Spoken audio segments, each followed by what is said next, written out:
and welcome to the Open Seat Network. It's Dragon Ball Super Talk Night. If you're joining us from Dragon Ball Super Community, from any of the places that we've shared this, hey, thank you for coming.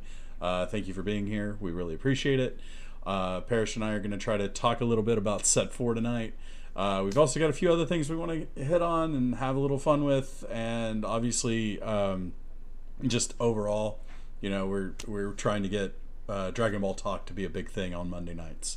Parrish, how's your weekend? Did you have some fun at tournaments?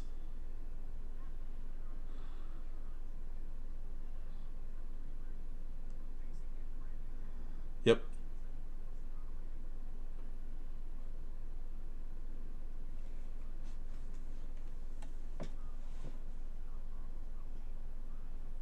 Mm-hmm.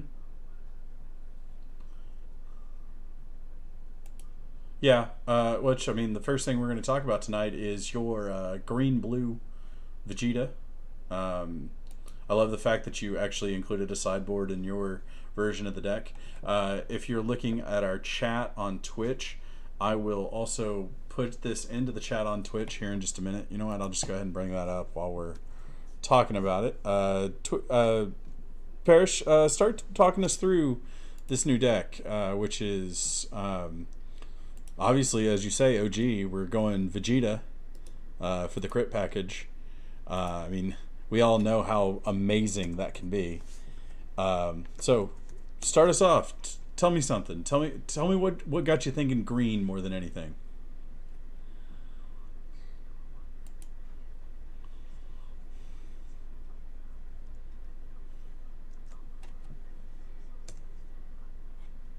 Mm-hmm. You, you're talking about newfound power, Son Gohan?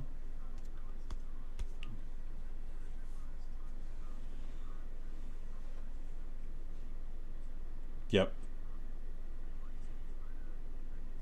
We have two of them. I mean, obviously the last couple of weeks we've talked about intensifying power trunks, which is my red side of this the coin. But you've actually taken it and decided to go a green black route, which is really interesting. Plus, it seems like you put a little more blue in it, which I was actually kind of surprised in your choice of going for Majin Buu instead of Corona. But also Corona is in your side deck, so it's not like it's a huge deal. Uh,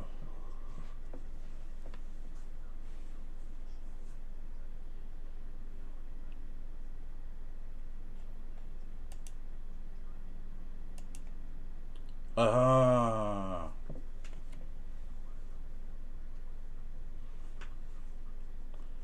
that's true. Key. Now, let me ask you, just because looking at your overall build here, is the on the side deck, does Corona switch out for the Boo, or does it switch out for something else in the deck?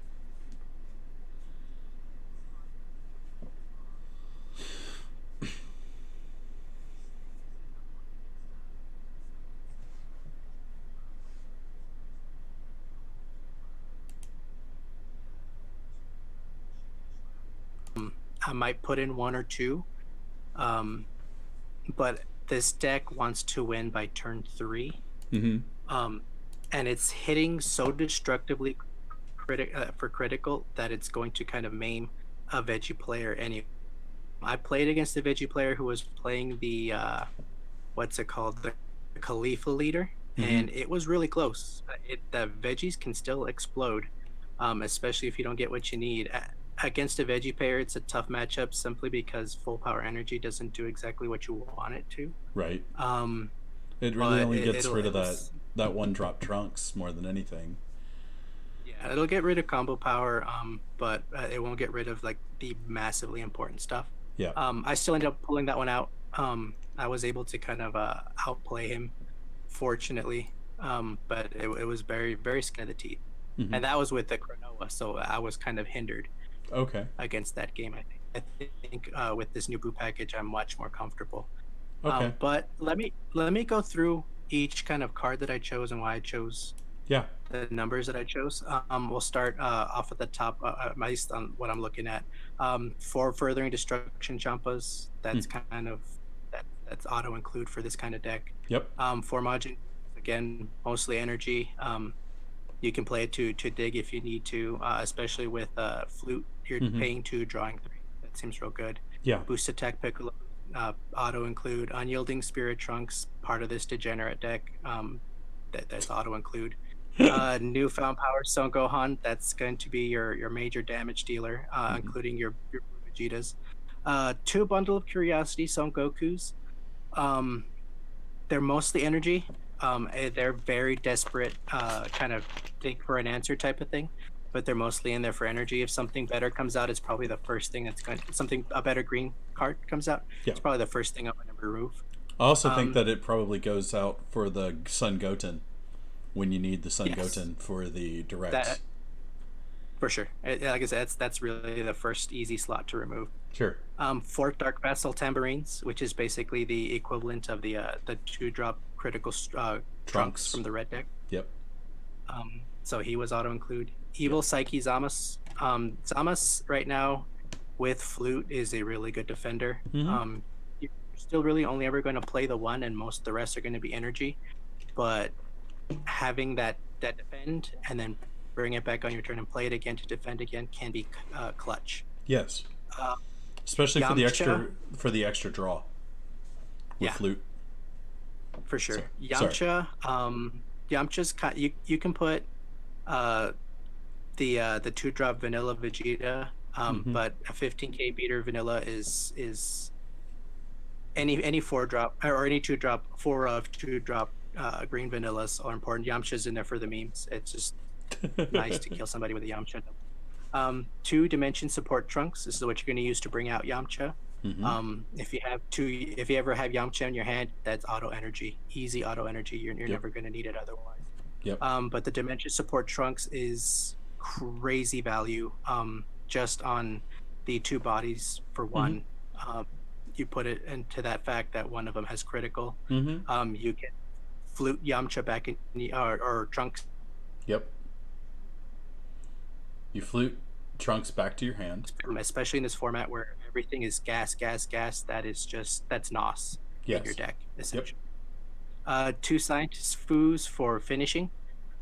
You want to get them down to 2 with as much critical as possible, and then you use your Scientist Food to kind of refill your hand and go for a win. At the very least, it refills your hand and causes them to discard more cards because they have to defend against it.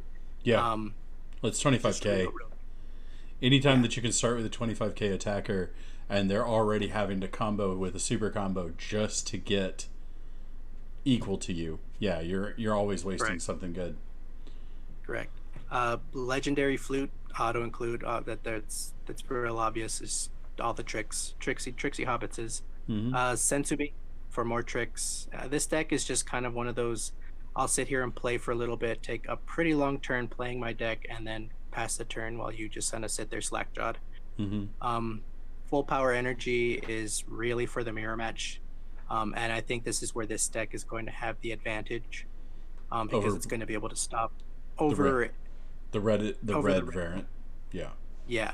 Simply because my first turn I can place a green energy and it's not a wasted turn. That's true. Because you have the full power energy in hand, and you will stop their flute tricks. You will stop their untapped tricks. You'll be forcing them to, if they're playing the Super Saiyan 3 variant, you'll be forcing them to swing with their leader if they want to get damage into you, which they might because you're going to just sit and chill and drawing cards anyway. Yeah. Sideboard, this varies. I'm thinking of doing 3 Jocos, 4 Gotens. I'm thinking of putting in Mass Saiyan for getting rid of 1 drops and 2 drops. Sure. Getting rid of free blockers like Kale. But for now, 4 Judgment Jocos, 3 Gotens for removal, especially if you're playing against veggies. And Victor Strike. Chronoa. Correct. And Chronoa. Time control Chronoa is super important. Well, I guess we all know why against veggies. Really just the threat to keep people from playing veggies. Just having them in there makes people kind of second guess. Well, I might win some games, but I'm not going to win the tournament if I play veggies. Mm-hmm. Haru, if Super Saiyan 3, which we may talk about later, Mm-hmm. if it gets off the watch list and is either errata or banned, Mm-hmm. Haru is going to see a major comeback, because I think you're going to see people switching the apes to Mecha Frieza or back to Yep. Ginyu, Back to and Genyu. and you're talking about basically more combo or more tricks with Haru, just playing a one drop Gohan, Mm-hmm. playing Haru, untapping everything, and then going like for it again, and you have two criticals now sitting there. Yep. So right now they're sitting in sideboard simply because there's a lot of blue leader. Mm-hmm. There's not enough. But they'll be super important if you go up against a Ginyu player. That's fair. I don't know. There's a couple of things that, obviously we always disagree on in how we deck construct. In my opinion, Scientist Fu is kind of a drop at the first thing. I drop the Scientist Fu and go for the Mass Saiyan, and because there's just not enough removal in this setup as it is right now. Mm-hmm. And I feel like, especially even just two, getting them in there, that guarantees that you have an answer for the veggie package in your main board. You also have an answer to, over the weekend I dealt with a Majin Buu deck, and I played against two Majin Buu decks so far, and I was playing SS3 Right. apes, and I was thinking, okay, I shouldn't really have a hard time with this, until he hit me with the 5-drop Boo with a Northern Kai on the bottom of it. So it has crit, it has dual strike or dual attack, and it's attacking for 25k. And it's like, well, crap! I have to drop cards out of my hand just to defend against this, and I don't have. Oh, and if I have the 3-drop King Vegeta on board without barrier, well, he's going back to my hand anyway. So there's no reason to drop him. Right. So I think that the counter argument I would have to that is that this deck wants to end turn 3, yes, possibly latest turn 4, and at that point, it's removing stuff off their board isn't going to matter unless it's a blocker. that's fair.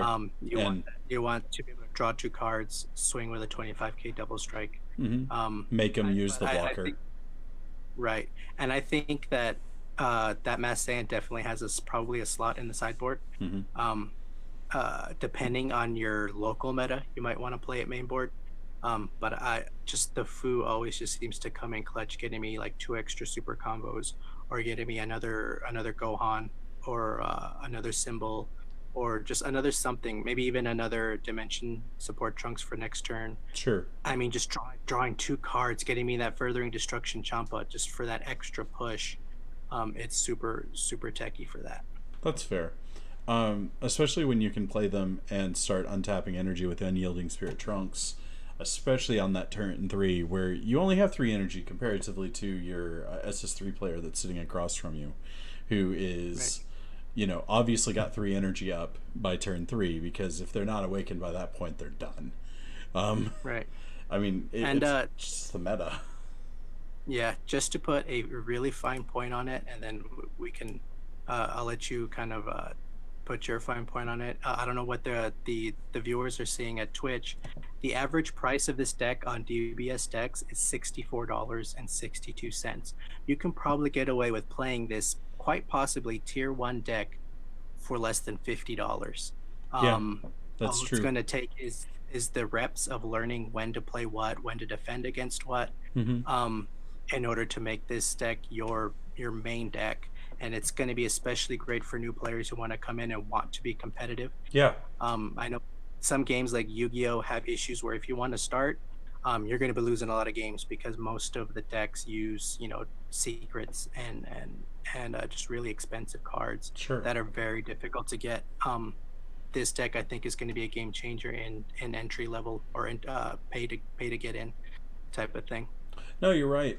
Especially like set 1, when you first pulled me into the game, I was like, well, I'm buying packs, but I'm not really getting to play.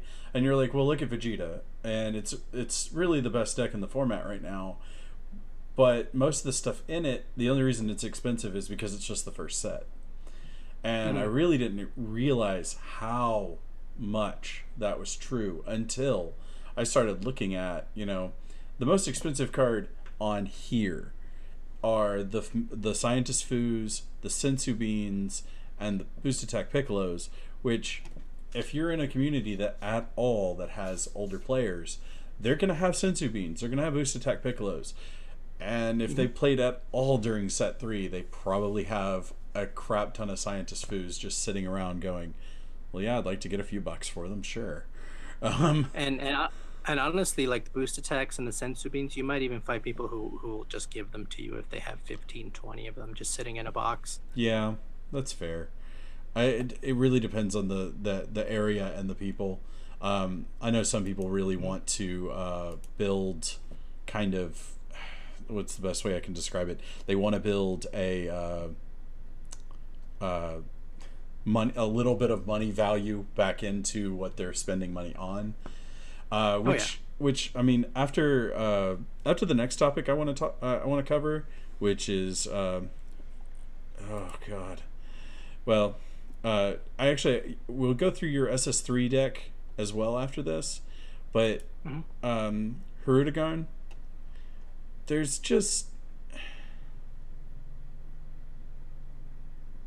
is some problems that I see, especially right now, that I'm kind of just, even if, let's say, SS3 gets the errata, there's so many things coming that's gonna be just, we're asking for this game to get faster and faster, and which is what our topic was last week. We were talking about how the meta has just gotten ridiculously fast, and the game's got to slow down before we can really get back to what me and you used to think was a pretty typical game, playing for, I don't know, 20 minutes or so without any issue, for a game. And then now it's just kind of like, we might play for 10 minutes and we might that's going to be game 1, and we might as well run on to game 2 and see what the response is, because they're probably going to put in more removal to take care of our crit stuff. But anyway, that's beside the point. Let's move on to our next deck, which is going to be tonight the SS3 Son Goku Red Blue variant that you worked on, which is kind of your response to my Red Blue variant that I was working on. Which, if the channel or anything needs the link to my old one, I'm more than happy to send it to you. But let's go through this deck list, because I think that you have a really cool list. I think it has a little too much blue, but let's talk about it. I think it has 19 blue. Okay. The thing about this deck is I really want to flip over 1 red and 1 blue. Okay. Just for the Sensu Bean. For the Sensu Bean, yeah. And which is really important, because if you're going second, you can possibly win on your first turn on a God draw. Yeah. But you're winning turn 3 or turn 2 with this deck. Okay. The biggest thing about this deck, and the reason I run 4 Kabbas and 4 Trunks, is because this deck needs to awaken on its first turn, especially if it's playing a mirror. Yep. If it doesn't, it's going to be dead in the water. It's going to get trashed really fast, because if it sits at 5 against a mirror, you're getting hit for that double strike. Yeah. And you're going down to 3 critical. And you're gonna get hit for that double strike as crit, not as anything else. Right, and then you can't stand at the end of your first turn to defend against it. Right. Assuming you do awaken on your first turn, which you will most of the time, if you do it with 2 Trunks, you're fine. If you do it with a Trunks and a Kabba, you're going to have to kind of pay attention to what your player is doing, because you put 2 cards in their hand. Yeah. But otherwise, you have Unbreakable Super Saiyan Son Goku in here for defense. Yeah. You have the Raging Spirit and So Gohan in here for defense. Mm-hmm.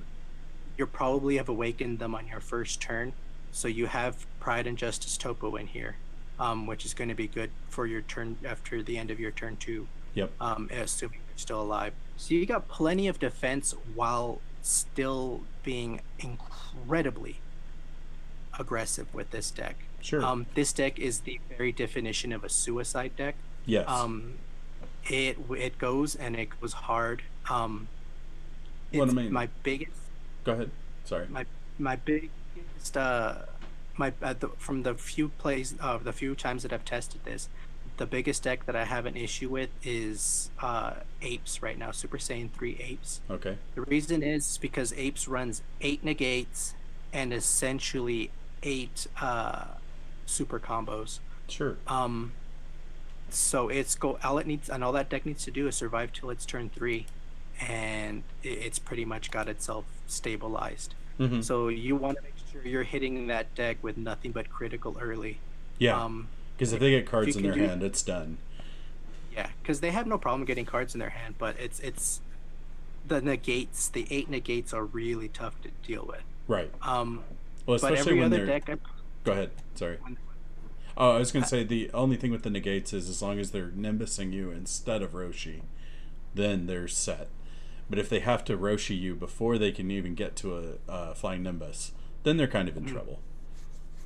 early enough, they can Roshi twice, Mm-hmm. and they should be fine because you can't do your untap tricks. Right. And if they go first, they have to flip over to yellow Mm-hmm. to do that. But even the 1 yellow, it'll slow me down their turn 3. They pass, possibly awaken because they play a Bardock.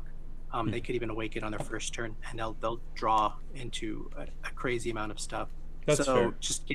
just getting the criticals in is super important against Apes. Every other deck I've played against seems to be pretty easy.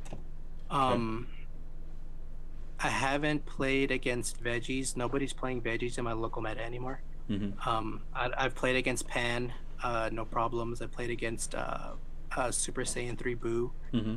no problem.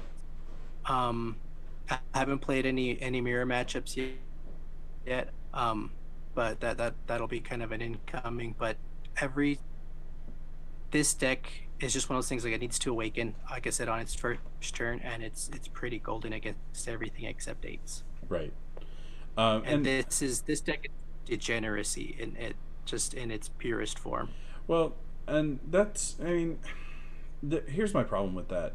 I don't feel like right now SS3 really becomes degenerate, because I feel like there's still things that if you don't get the God Hand with this deck, you look at a very, very tough turn 3 and death very quickly if you don't make it turn 2. And Against the right deck, yes. Again, like I said, against Apes, yes. Like, it has its counter deck, which is absolutely 100% Apes. I think Apes is going to be the top right now. But just against every other deck, Mm-hmm. I just don't see any other deck other than maybe my Vegeta, because it's built essentially to counter this deck and Right. itself, having really a shot other than having a really crappy hand. It's got plenty. If you don't see a Sensu Bean and you still pull over a blue during that first flop, and you don't see a Sensu Bean until the end of your turn 2, and you've already tapped out, I hate to say I can tell you right now, Go ahead. no issues. Really? I've had that happen. Okay. No issues. It's not ideal, but Yes. it's not game breaking for you, because you still have access to trunks probably. Okay. You're still awakening, so you're still drawing upwards of 4, maybe 5 cards that turn, because Mhm. you can swing with your That's fair. and you're swinging with a ton of critical and a ton of stuff. Not to mention, you have the ability to protect yourself with the Unbreakable Super Saiyan Goku, with the Boost Attack Piccolo, with Raging Spirits on Gohan, with Scientist Fu if you have to, with Furthering Destruction Champa if you have to, with Pride and Justice Topo. This deck has gas built into its defense, Right. because your Raging Spirits on Goku, that's not just defense, that's gas. That's an extra body they have to deal with. Pride and Justice Topo, that's not just defense, that's gas that they have to deal with. Yep. Bodyguard Letic, that's not just defense, that's gas they have to deal with. Mm-hmm. So this deck has plenty of bodies to defend itself when it's down to 4. So it can go into turn 3 and turn 4 and still be comfortable. because that turn 4 is going to be probably more explosive than your turn 1. Hmm. That's fair So this deck, because at least you're building the ramp up to it then. yeah. Now, let me ask you a quick question. Why didn't you go with chain attack at all? Um, I feel like there's better things to do with that 2 energy, especially if you're going to swing with your 2 drop trunks. Hmm. Because you play that 2 drop trunks for the critical, you're looking to get double strike. Um, I don't really want to reset people's hands Mm-hmm. because if I swing and I deal the damage to them, or they're trying to kind of defend against it, I don't want to either refill their hand or put something better in their hand. So Okay. I'd rather just leave what's on the board, um, use those 2 energy to when I kind of untap them, let's say with with the bean, use those 2 energy to play another Kaba, or use those 2 energy to play another intensifying power trunks, or See, even another quick rush trunks, or a scientist few, like any number of things that is going to give you even more gas. well, and that's the thing. Like, I really feel like after you've tapped the quick rush trunks Mhm. and attacked with him, I feel like the perfect response to that is during that sensu bean, bring him like bring the 2 energy back, and then evolve into chain attack. Once you've evolved into chain attack, you have your intensifying power trunks that were already on the board from turn 1 or anything else. Fearless pan. Now, Well, that's an option. I don't know if like I said, because you're bouncing things back so often, you really don't keep things out long enough. Like you're yeah, playing one thing swinging, you're playing another thing swinging. So you don't want to play out your hand and then play a fearless pan. that's fair. Um, so it's just one of those things where you're just kind of taking it step by step, Mm-hmm. making them think, well, does he have the double strike? Well, what does he have? You don't just play your whole hand out and then play a fearless pan and hope to get double strike with everything.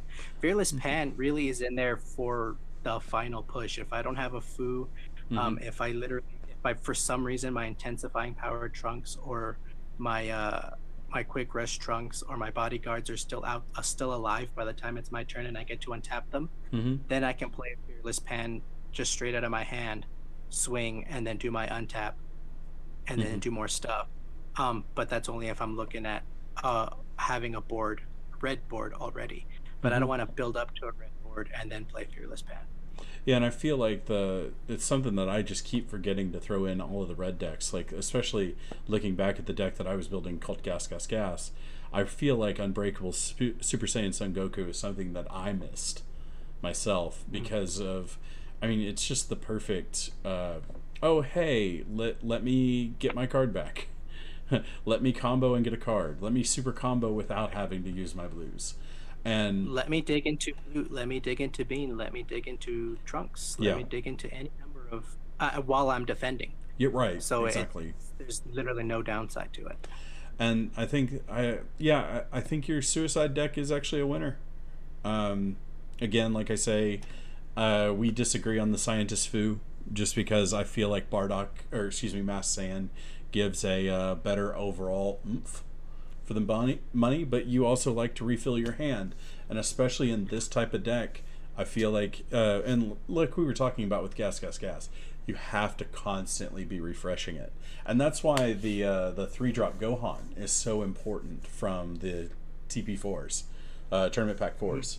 4s. I mean, anytime that you're under 4 cards, bam, attack, draw 2, bam, Right. attack, draw 2, crit anyway. Let them hit. Let it only hit for 1. That's fine. I'll take 1 to get 2 cards back, Mhm. especially in this format. But And anyway, I will say that Mass Saiyan, for sure, depending on your meta, if you have a lot of apes, 100% switch Fu for Mass Saiyan because sideboard. they are going to, yeah, or minimum sideboard. If your meta is apes, play it in main Yep. because they are going to march before they play king. Yes. And if you need that last push, you play that you swing, they block. You play that Mass Saiyan, you destroy their last blocker, Yep. and then you go in for win. So yeah, Yep. yeah, it absolutely has a place on this list. Well, and especially with the flute mechanic being able to use both them and you. If they play that 3-drop King Vegeta, who cares if they went and found the 5-drop King Vegeta? They can't play it till next turn, and if you have a flute in your hand, send them back a turn. Make them pay for misplays. I think to that, I think they're not going to be playing Mhm. the King Vegeta. Just because it's a turn that they don't want to play something, even if they search for it, they can search for that thing with Planet Vegeta. But I think because the meta is so fast that they're not even worrying about barrier anymore. All That's they're fair. worrying about is getting to the defense, getting to their turn 3 to Right. get their defense out. They're sitting pretty while they're attacking you and untapping. Yeah. That they're not going to worry too much about it. And That's then they'll play interesting. it when they're ready to win. They'll play the big King Vegeta for 5 Yep. and just combo for free. Right. Exactly. The comboing for free is the big thing, because especially since SS3 Apes has moved to the Bardock format, where drop the Bardock, evolve him first turn. Yeah, I can kind of see that. Oh, it's an interesting take. I would like to test this out. I don't know if I want to build this or if I want to build the green black first for testing, just because like I feel like also in the green black format we could almost add something like hand destruction to it, to kind of just say, well, about that hand you had, here, let me crit you, here, let me also say you don't have a hand anymore. And I feel I like, thought, go ahead. I thought about that with Cell Leader, Mm-hmm. just for that green Android leader, so you can use Android 16. Mm-hmm. You can dump it Mira and just kind of swing for crit and then destroy if they start hand destruction for essentially for free if they start to draw cards. Right. Um, so But you that's can't also an flute option. then. You can't flute then. No, but you're going for a different tact at that point. That's fair. So the next thing that we had on our list that we wanted to talk about tonight, I wanted to talk about the Hirudegan deck archetypes. What is he? What does he do? What are the main focuses of using the 9-drop? The biggest problems I have is the fact that like it feels like the 9-drop is a wonderful card that just doesn't have enough utility for its cost. And I'm getting to the point where I'm kind of wondering even if the decks really need it, but I'm going to get there in a moment. Hmm. So fooling around with this deck, the only variant that really makes any sense right now is blue-yellow. And I'm going to tell you why. Well, and of course, obviously it splashes black, but it needs to be blue-yellow for a couple of reasons. Mostly because it needs Bardock. Right. Everything now needs Bardock. And the I reason mean, why... Go ahead. awakening for 1 energy, and you don't have to attack a player to put cards in their hand, or to Yeah. awaken them is really really useful. And you just send it back to your hand. I'll play for 1, send it back to my hand, and I'm done. Well, even still there, it's even worse is the fact that, like, as of August 1st, we've got this Scrambling Assault Sun Goten. And Oh yeah. the big thing on Hirudegan that, like, really just bothers me is the fact that, like, first couple of turns, he's got 20 plus cards in his hand. Like, I'm talking 20 plus cards if he's playing right. Right. And that's just... That's not right. And you don't even have to hit them. You're not worried about it. You're just awakening yourself and sitting there setting up for the win. And once you have that many cards in your hand, it doesn't really matter what they do. Like, you're gonna have the hand advantage always. You are going to have this, unless you're playing a cell player. Okay, that's where it's gonna suck. Straight up. The There's no... the other tech card against that would be the 3-drop Piccolo. Oh, for That's the 6 draw, the hand size of 6. Yep. And that can easily be sideboarded if you see that in your local meta. That's true. That's a great negate, and it goes easy in the Vegeta deck. That's fair. And that's green, isn't it? Or is it blue? Yes, Yeah. it's green. Yeah, and like again, I'm gonna bring it up on the screen right now, just so that people are aware of it.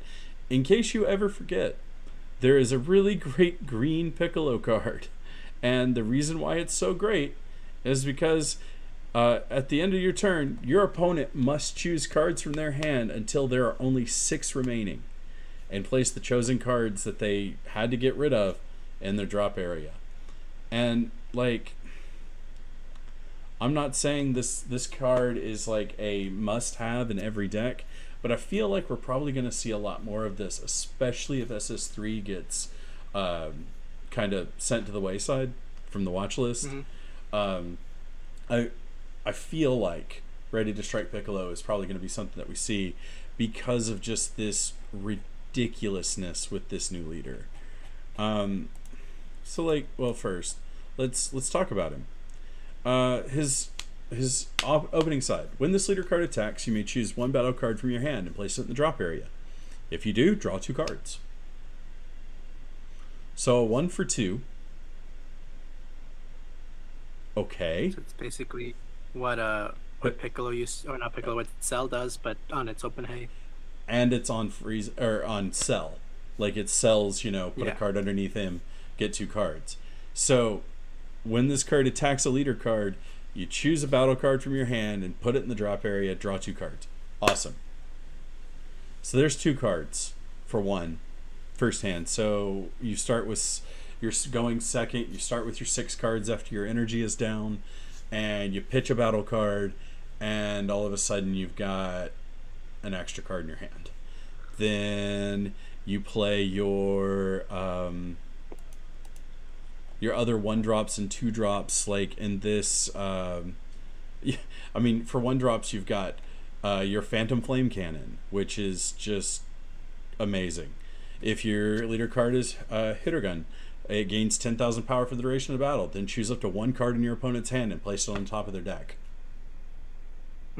Okay. Sure, we're going to control your draw every turn. Right. Let's see. Hidden Darkness, Minota. When this card is placed in your drop area from your hand, if your leader card is the Phantom Demon, you may choose up to 1 Hirudegan the Wanderer from your deck and add it to your hand. Oh, hey. What did my leader card just say? Put a battle card in the drop area from your hand. Yep. Okay, both of those things are going to go off. Cool. I'm going to draw my card, and then I'm going to go find my Hirudegan the Wanderer. So now 1 has become 3. My 1 drop out of my hand has become 3 cards. Then, on top of that first turn, you're trying to drop a yellow energy so that you can then drop Bardock. Help yourself awaken. Pull him back to your hand with the flute, with the swap mechanic. Then drop the Scrambling Assault Sun Goten. Attack with Sun Goten. Look at the top 3 of your cards. Choose 1. Okay, I'm at +4 right now. The other option is if you don't have the Gotens, is you can play Videl. She's Goku's lineage. She costs 2 and she does the same thing without attacking. So if you don't want to put cards in your opponent's hands, just tap her, draw a card. Jeez. You're talking about, she's yellow, isn't she? Yeah. Videl. Oh, Caring Mother? Yeah. Switch this card to rest mode, draw 1 card, and then choose up to 1 of your battle cards, and it gains 5,000 power for the duration of the turn. Yeah. I mean, shoot. The only thing I don't like about that is that I only get to draw 1. With Goten, if I don't have Goten, obviously not until August, when I have Goten, I flute him afterwards to put him back in my hand, and obviously I could flute Videl too, but the idea is that I'm going +6, +7 first turn for 3 cards. And on top of that, like, with Scrambling Assault Goten, I might have hit them for one and given them a card, but at the same time, I'm also sitting there going, I get to look at the top 3 and choose the card that I want. Sure. And I get to put those other 2 on the bottom of my deck in any order. Goten ends up being the better card, but Videl is a perfect substitute right now. Right. And I think the biggest thing is even that is like, let's say they are playing Cell, because this engine just draws you so many cards. Okay, they drop you down to 3. Let's say they drop you down to 0 cards in your hand. Yep. Your next turn, you're going to be up back to at least 4 or 5, maybe even 6 cards, because you can do this all over again. Yep. And it's people were like, how are you getting plus 18 by turn 2? And I'm sitting here going, well, if I don't awaken with Hirudegan and I do this twice, that's plus 14 without trying. And yeah, there's plenty of other ways. I can't. There's just, and they think SS3 is degenerate. This is just mind-bogglingly stupid. I have yet to see anybody kind of whispering about this in my local. I hope to see it soon. I hope somebody kind of picks up on it. I think most people are talking either Goku's lineage, which is pretty fast itself. Yep. It just sits there and ladders. It plays buck with themselves, and it just goes up until you get to the big guy. Yep. And eventually the secret. But there's a Piccolo that's looking really good. Piccolo seems to be really good. You're talking about with Bond, correct? Yeah, I mean, just like any Namek deck, and it really kind of doesn't really matter which leader you're using. Even like the Slug leader is pretty decent because he's got crit. That's true. But just the support cards in Namek seem really fun. I think Hirudegan can do really well. I haven't, like I said, I can't really talk about it with any kind of authority because I'm just going off of what you're telling me about it. Sure. But if, let's say, I mean, even if it draws half of what you say, let's say it draws 6 or 7 in one turn. Yeah. That's huge. Yeah. That is gigantic. In this game, card advantage is everything in your hand. If you can't get rid of the cards in their hand, you're toast. Yeah. But I think the other thing it would have an issue with, and it might give people pause or reason to play it again, is Xenobut, or the Xenobut, just Zeno. Yeah. Reset. With Quicken. Yeah, just reset. Mm-hmm. It may not matter by that point because they have so many cards in their hand and they're kind of going full push shotgun mechanic. Mm-hmm. But it'll be a definite early counter. Well, and I feel like as fast as you can get chain attack out anymore, does it really matter? Turn 2, turn 3, you can still get it out. It's one of those things where, how I said, there are better things to do with your 2 red energy. Yeah. That's one part where it's like the 1 time out of 10 where I'm wrong. Mm-hmm. But again, it's gonna massively depend on your local meta. Sure. No, I can definitely see that. I feel like that's a fair way of looking at this. And again, like I've tried to say about this game a lot of times, it's a giant game of rock paper scissors. Just because this thing happens to be my rock, your paper beats me every time, but I totally destroy that pair of scissors over there. Mm-hmm. And I mean, I feel like that's kind of the point. If we didn't have decks that were stronger and weaker against each other, this would kind of be self-defeating, right?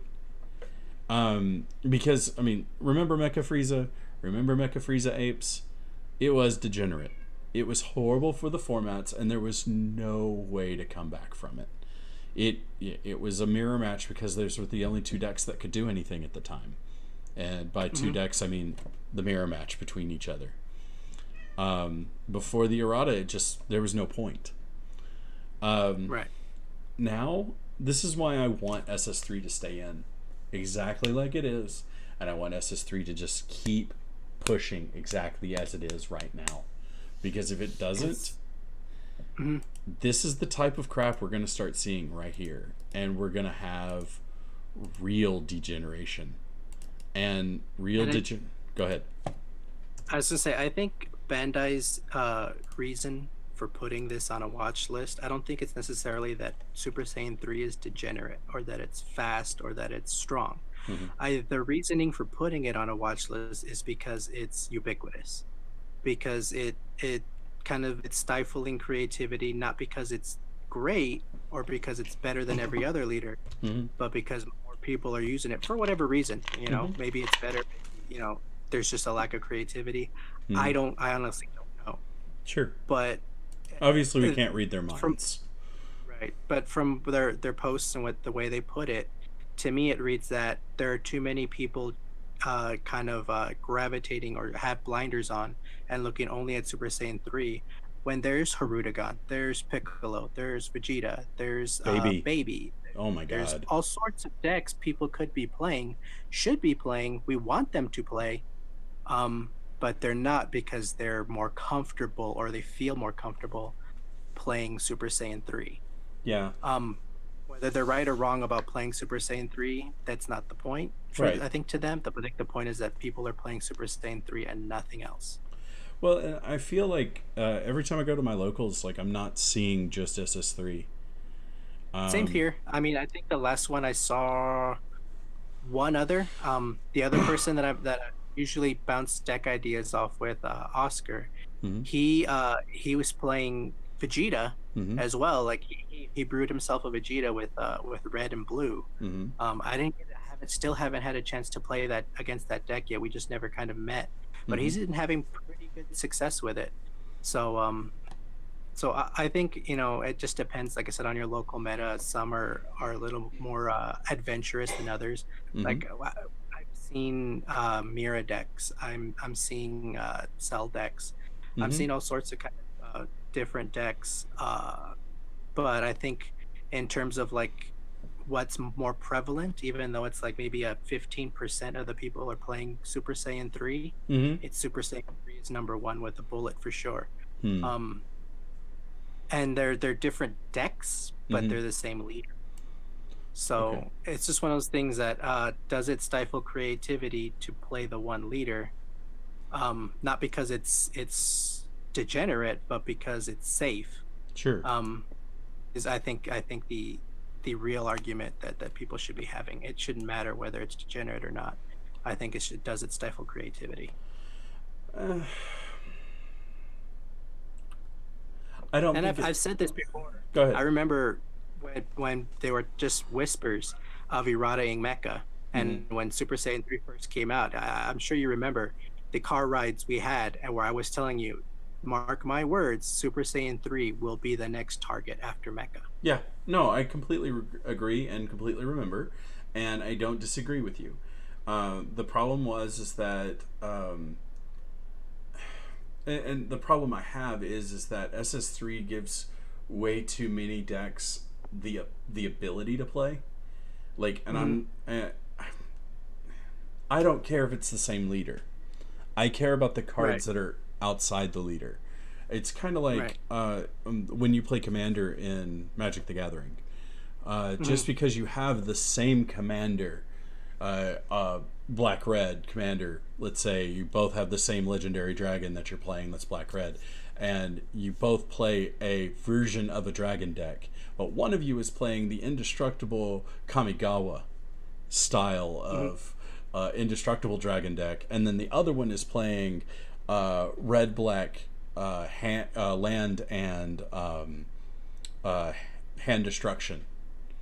Right. And it's just a completely different flavor of both, even though it's the same commander. And that's what I'm getting at here. I don't care if it's the same commander. I'm fine with that. I can see it. I know exactly what SS3 suffers from. The fact that if you aggro rush them and they're not ready for it, they're done. They're gone. Right. And it's just, that's the thing here. We're not... I had a guy that's going to make an SS3 Maidens deck now. he I've wasn't. seen that. I've seen versions of that. It's. I was talking to him about how he was building it, and I was just like, "This sounds incredible. We Right. will not be able to do this if SS3 is not around because Maiden's just too damn slow." Yeah. And I'm sorry, to let that deck exist, to also allow SS3 apes, to also allow, Right. I don't care, personally. And it's just, I don't know. When I see the other side of the meta with this crap, where I'm going flute to Sun Goten after Bardocking to Bardock to draw my card, to pitch that card when my leader attacks to draw 3 cards, and it's just like, okay, there's +4, there's +5, +6 because of flute getting Goten back to my hand, and next turn I'm going to do the same shit again. Assuming you don't Trunks at that point as well and Yeah. untap and then continue the cycle. Yeah. Continue the cycle exactly right then. Mhm. I mean, I cannot see that this is healthier. I cannot even begin to even think. And the people are like, but you need a god hand to be able to pull that off. Not really. I need one yellow energy. One yellow energy, one Bardock, and I mean, if you're running Carrying Mother Videl on top of the Goten, Yeah. then you have to do it. Yeah. And then you're drawing at minimum 3 extra cards, Yep. maybe 4. and I need you're going to draw into something that's going to let you do more. So it's going to happen. So I need a flute, a Bardock, a Goten, a Minota, the Hidden Darkness Minota, and I need choose if I want to really make it go, unending the trunks, the combo trunks, the unyielding. I mean, my opening hand is easily 4 of these cards. If I'm going second, I'm getting a draw anyway, so I'm already +1ing on my opponent. And it's just like, I'm drawing all of these cards. I'm gonna deck out before my actual game is going at this point. Right. And I cannot say, because you know that people, as soon as one meta is cut off, the next meta begins. It doesn't matter if SS3 tomorrow is gone. People are going to move to the next thing that's going to win. Right. And go ahead. Really, that's just kind of a failure on Bandai's part for design. Yeah. One of the things they'll do, what I've noticed now that we're in set 4, 5 total sets, is whenever they print a silver bullet for something, or they completely errata something new takes its place. Yeah. And it's something that's coming out later, or something that's being released. Right. Some other degeneracy will take its place, and I think it's just the fact that maybe they don't test across sets. They just test within sets. Yep. Which, when you test within a set, if you were to play a set by itself, there would be no such thing as degeneracy. You would have so much diversity in terms of decks. People want to play Hirudegan, tribal. People want to play Goku tribal. They want to play Piccolo or Namek tribal. If you play within a set, yeah, it's real fun. It's real healthy. There's nothing really crazy about it. No big deal. But it's always that one card from like set 1, like Sensu Bean was on the decline. Blue in general was on the decline. It finally was. And now, Yellow was really taking over. Now yellow is not on the decline because it still has apes and it's still really, really good. But blue is making a massive comeback. And I think just looking at it, blue is making a massive comeback. Green still looks good even if you're not using veggies. Right. Red is getting a massive comeback because it got the critical. Yep. Yellow still looking good. Black looks really good. Yeah. All the colors look real strong. And even though the meta is super fast, because there isn't a crappy color anymore, I Right. think it's the healthiest meta we probably had in a long time. And that's where I just feel like SS3 doesn't need to go anywhere because it Yeah, keeps the meta healthy. yeah, I get it. I get both sides. Like I said, I foresaw this coming a long Yeah. time ago. No, I agree. I You did. personally don't care either way if it stays or if it goes. Mm-hmm. Um, I'm not going to be real sad about it. That's why I've kind of been preparing for both of them. I know people who are preparing, who play Super Saiyan 3 apes are preparing for it. Mm-hmm. But I honestly don't think it's going to make a dent in the kind of in the in how Bandai just kind of operates and how these tournaments operates. Somebody's still gonna find something broken that nobody's thought of before, Sure. and then we're just gonna move on to that next thing. So Yeah. I don't think Super Saiyan 3 is without its perils. It's definitely for a lot of people, for a lot of decks, it's suicidal. Mm-hmm. And it feels real bad to get hit really hard and lose really fast, but it's not always going to happen. That's true. So I think if you're looking for consistency over flashy turn 1 turn 2 wins, Mm-hmm. you're probably not going to be looking at Super Saiyan 3. That's true. If you're a Lux, if you're a Luxac and you're super good at top decking and you have the heart of the cards for whatever reason, you'll probably play Super Saiyan 3 and have a good time. Yeah. Most of the time. But I'm sorry. yeah, I don't think I think they're degenerate decks, but I don't think they're without their perils or their drawbacks. That's fair. I'm sitting on the fence that the fence is pretty much halfway up my ass at this point, but I don't mind. I'm genuine about my opinion on it. That's fair. All right. Well, I think that covers all I wanted to do on that. I do want to talk about some real problems with this set, though, and set 4. Mm-hmm. The next topic, guys, and it's going to be kind of a rant, and I'm really just kind of pissed at Bandai at this point. And I filled out my survey this morning, which everybody out there, I know there's a whole 5 of you watching. Yay, thanks. Really appreciate it, though. Please fill out your survey.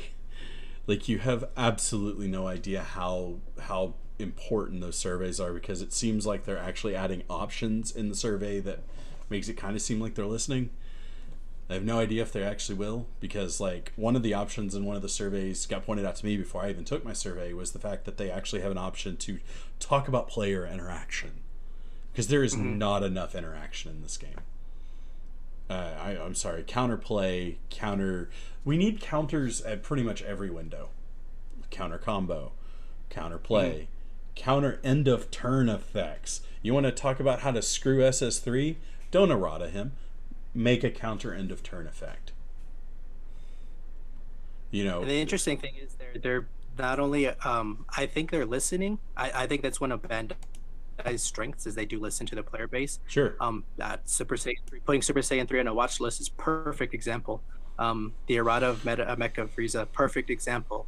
But in terms of the idea of counterplaying or even card interaction in general, I think they're actively moving away from that, because you're looking at things like Chronoa, which is actively removing card interaction. Right. You're looking at minus zone, or whatever the hell it's actively removing interaction.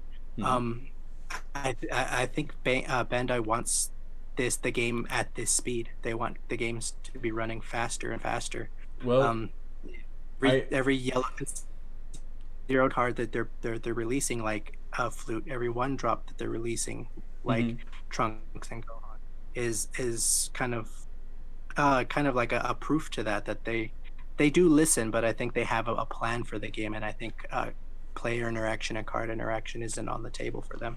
Well, and the one thing I have to say against that is the fact that, like, at Origins and at other places where if you sat and talked to them, it sounded like the set 5 starts bringing more counters back. Set 6 is going to bring more counters back. And I don't care about counterplay. Like I don't need a cold bloodlust for every color, even though I think that would be cool. I really don't, but I think it would be cool. What I need is I need counters to other parts of the turn.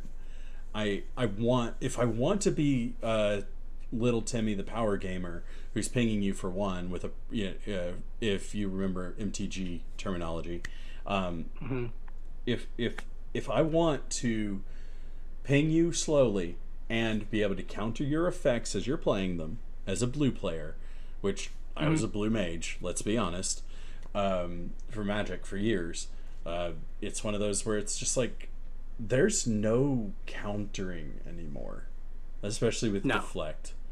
Like it's just screw you guys, go away from that archetype, do not play a counter deck. The best thing you have going right now is mid-range, and even then it's mid-range / aggro. And so the thing that I really push for in this, talking about going to the survey that they're doing right now, the correlation in this set sucks. And geez, okay, so I opened a box yesterday. Okay, I was at a local shop here in Austin, and I decided to open a box because I traded some stuff in and wanted to. He had a box sale going on, and I was like, yeah, this will be my first box of set 4. And like I had heard the horror stories beforehand, and oh my god, the horror stories of how bad the correlation was in this set. Okay. Anybody else remember set 1 where you would open an entire box and see 3 Senzu Beans?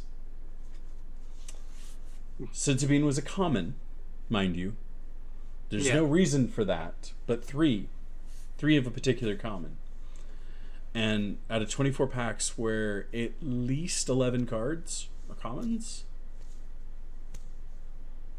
I cannot understand why you would get 3 of those total in a box. Or, excuse me, in my box I got 2. 2 flutes this last time. 2. And I saw 2 more of the our friend, the Dimension Support Trunks. I finally have 4 Dimension Support Trunks. Finally. I mean, out of a box, and then some other random packs that I've gotten since set 4 released. And I'm not saying, okay, it's been out for a weekend? I know, it hasn't been out long. I'm not saying it has. But for a guy that went from normally purchasing a case every set to this set, I was like, no, I really can't because of this, that, and the other. I'm going to just hold off and buy a little bit at a time, so a few packs here, a few packs there. And looking at the correlation, we've got cases with 2 secret rares that are the same, 3 out of 4 SPRs being the exact same SPR. You cannot tell me that wasn't deliberate. Especially with set 5 and beyond, every box will have an SPR. Because every super rare has an SPR. You cannot tell me that it was not deliberate to make the correlation this way. Some boxes have 2 Bardocks. Okay, 2 of the same super rare, that's a little odd anyway because of the amount of super rares. Yeah. Because, maximally in a box you're going to see 8 super rares. And there's no reason for a super rare to repeat. Especially super rare that seems to be as rare as the 1-drop Bardock. So, friends in Austin opened a case last week. 6 boxes in, they had seen 4 Bardocks. Okay, that seems pretty nice. The next 6 boxes, they saw 2 more. Wow. They saw 6. Now, don't get me wrong, set 2 had the same problem with Kale. Look how popular Kale ended up being for a set and a half. I mean, Kale at one point was a $50 super rare. $50! And just wait until this weekend when we have ARG Boston and whatever deck wins. Yes, there's going to be a lot of SS3 there. Yes, there's also going to be a Hirudegan.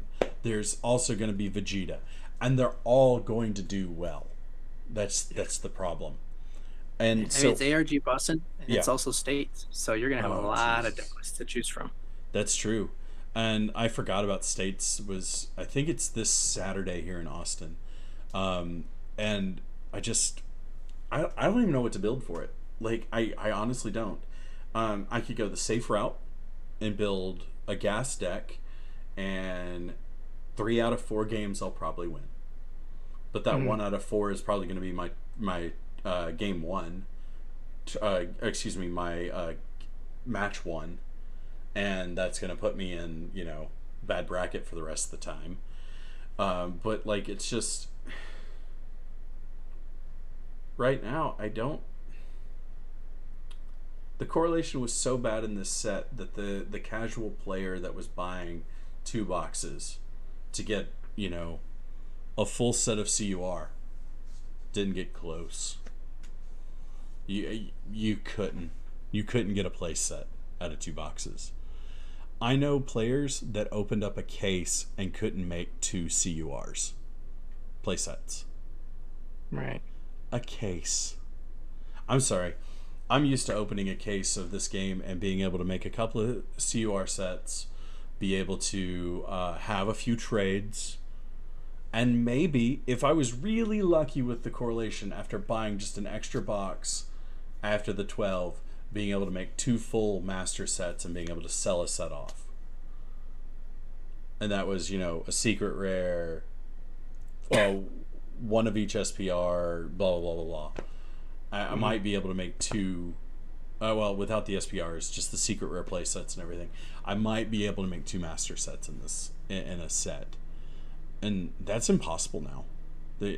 Look at the prices of the secret rares if you want to see how bad this stuff is dropping. Look at the price of the super rares. Most of the super rares are $2 or less now. Or at least they were not even 5 hours ago when I was looking.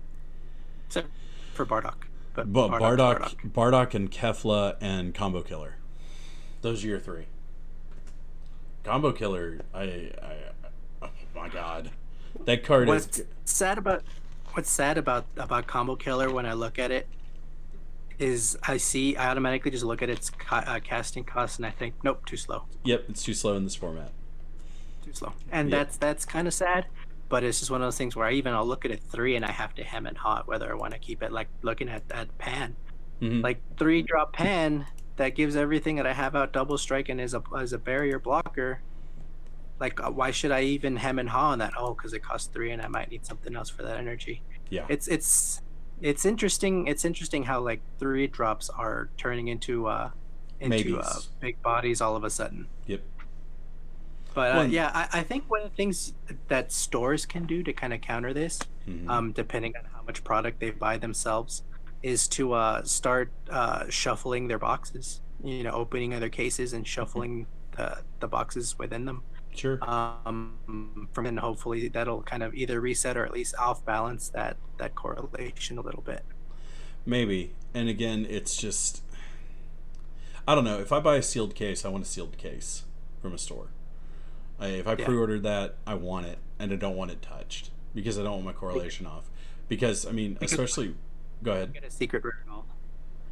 Yeah, well, and especially with the fact that like a sealed case now can have the same secret rare twice. Mm-hmm. Who the hell's idea was that? I'm sorry, it's an ultimate card. I can only have 1 in my deck. Having a second one is pointless. It could be Bandai's sneaky way of upping player interaction by saying, "Hey, you want to trade your secret rare with my secret rare?" I guess, but like more interaction. But Goku Jr. seems to be less common than Demigra, because like Demigra, I saw 4 cases open with double Demigras. I saw 1 case open where both of them were there. And they were at the beginning, at the end of the print run, I guess. Yeah, I guess. But I mean, it's like, I'm sorry. And the one that had both, the correlation was right in the deck, in the boxes. Like 1 of each SPR. The super rares was about 7 or 8 each, and it was right. But every other one was 2 Demigras, or the ones that I've read online, obviously 2 Goku Juniors, and it's like these boxes are just fucked. I can only think packaged. Like it was just a bad batch that they kind of fucked up on, and then they fixed it. But at a certain point, it was already too far gone. So maybe seeing one with the correct correlation may mean that it was an aberration, a big one. Yeah. But it might not be modus operandi going forward. I don't know, because set 2 had the same problem. Mm-hmm. That could be the printers. It could be, but at the same time, they get everything. It's China. Yeah, well, everybody does. I mean, it's cheaper to print there. Let's be honest. Yeah. I'm sorry, American made don't mean shit anymore, Ben. But okay, so that covers my correlation rant. I'm sorry. It's just piss poor.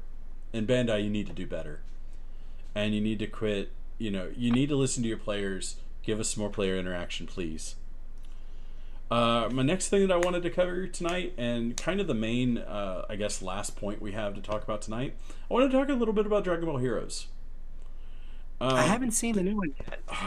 So I saw the first one.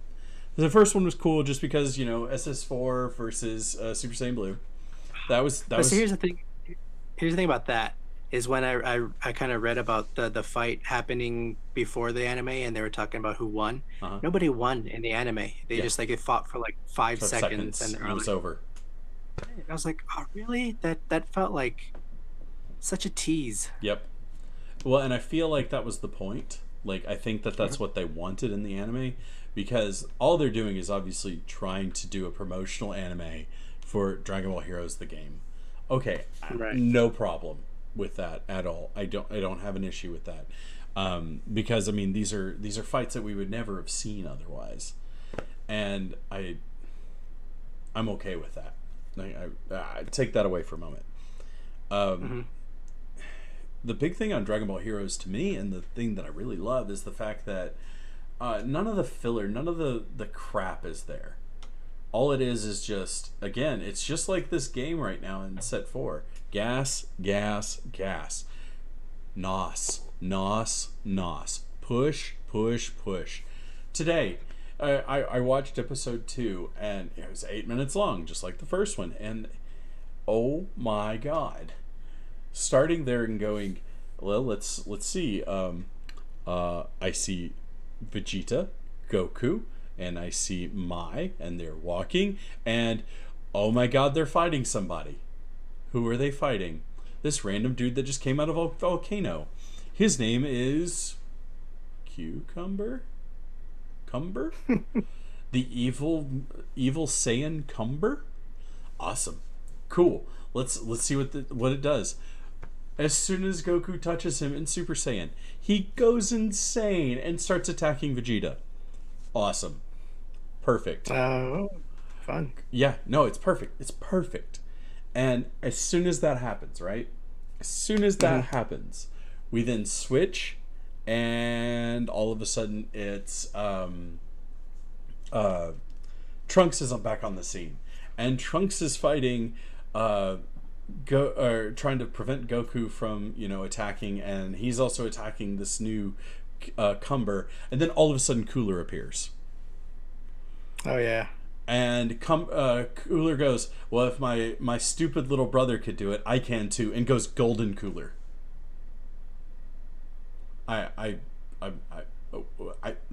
Golden Cooler? Give me that card now. He might not suck. So instead of Dragon Ball Heroes, it's Dragon Ball fan service. Yes, it's Dragon Ball fan service without Bulma's panties, basically. Just wait. Oh, I know, right?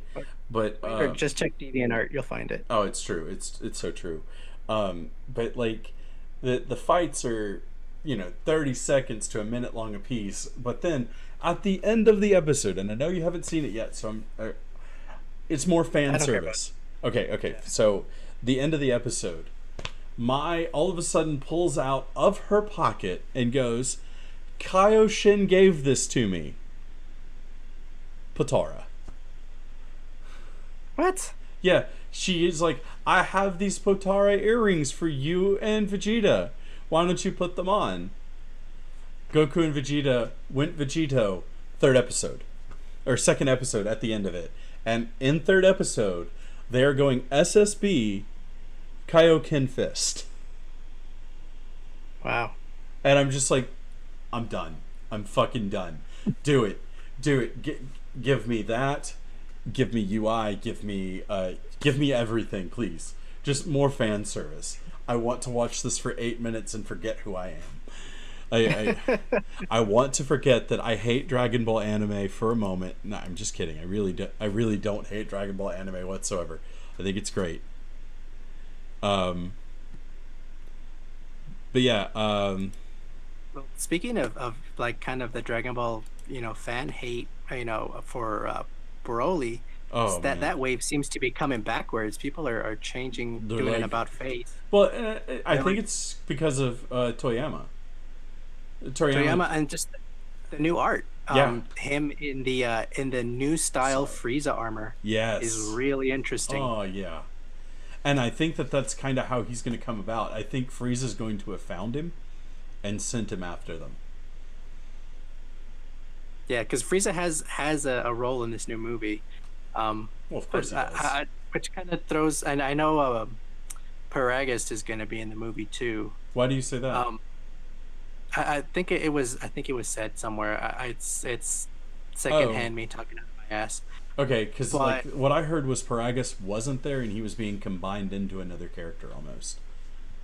Maybe I was hoping he was. I was hoping Paragus would be combined in with Broly, and Broly would kind of be a benevolent Broly. Yeah. But that doesn't look like it's going to be happening. Yeah, I mean he doesn't look like a piss poor little unfed wimp either in his non Super Saiyan rage mode, which I'm just like, oh, please give us the Ultimate Super Saiyan, but make him actually a badass. And I know Toei's kept their eye on Dragon Ball Abridged. Uh-huh. I wonder if they'll be doing any nods to Dragon Ball Abridged. Their version of it. I wouldn't be surprised. Just like a small aside to Trunks if Trunks shows up. Yes, like, all right, Princess Trunks. Mm-hmm. You shall only call him Princess Trunks from now on. Oh man, but I'm super hyped for the movie. It looks really cool. Like I said, I think the Frieza armor is really interesting. Just seeing Broly in armor period is really interesting. Did you see what the figure was titled at the bottom? I haven't seen the title now. So it has a little caption on the bottom of the card, and it says Universal Soldier 1. Interesting. I don't know what that means. I haven't seen anything about it online. I've been trying it's not just Broly, it's Bio Broly. It's Frieza's cloned him. Frieza took a little blood sample from Kale, found a super like a Saiyan embryo and ejected it in, and it's now Kale Broly. Dude, that's actually pretty good. Copywritten idea, do not steal. Yes, I hope that Toriyama has thought of something else, but please don't kill me. If I just spoiled the entire movie for everybody, God. But yeah, I feel like Heroes is doing well. I feel like the new movie looks really good. Please give me 8 more minutes of gas, guys. Just hit it. Punch it, keep going. I don't need a story. I don't need a reason why Goku is punching somebody other than that guy's strong. I want to fight him. Done. I'm good. Just do it. more video game FMVs on YouTube, and yes, that'll be good. Let's do it. But that brings us to the end of the show tonight, guys. Do you have anything else for us tonight, Parrish? Obviously, if you guys have any questions, any ideas, if you want to know any deck lists, just shoot us a message on the Facebook or I guess on the Twitch. Just let us know. We'll be glad to post them for you and answer any questions you have. Yep. And if you have obviously anything that you think that we should cover, let us know. We love to have new other voices on the channel. you're more than welcome to join us on a Monday night and chat with us. I mean, as you can probably tell, Parrish and I do this because this is, this is us. This is what we've always done. We used to sit in a room and literally just bounce ideas about gaming back and forth while sitting and playing Deadpool, because that was the thing that we were doing at the time. We really appreciate you being here. Obviously, anything that we can do to make it more interesting. You want us to play on Octagon or Untap, just let us know. We'd love to do it for you. We'd love to have some fun with you. We'd love to have you guys in on the whole stream too. Please let us know. I'll be happy to patch you in. You don't have to go by your actual name. We don't care. We will happily protect your identity too. But right. My name is Phil, and we're the Open Parrish, and this is Parrish. Obviously, you don't see him with me right now, but you hear his voice. And we're the Open Seat Network, and we really appreciate you guys coming by. Parrish. Thanks, guys. I love you, man. Have a good week. Love you too. Later. Bye.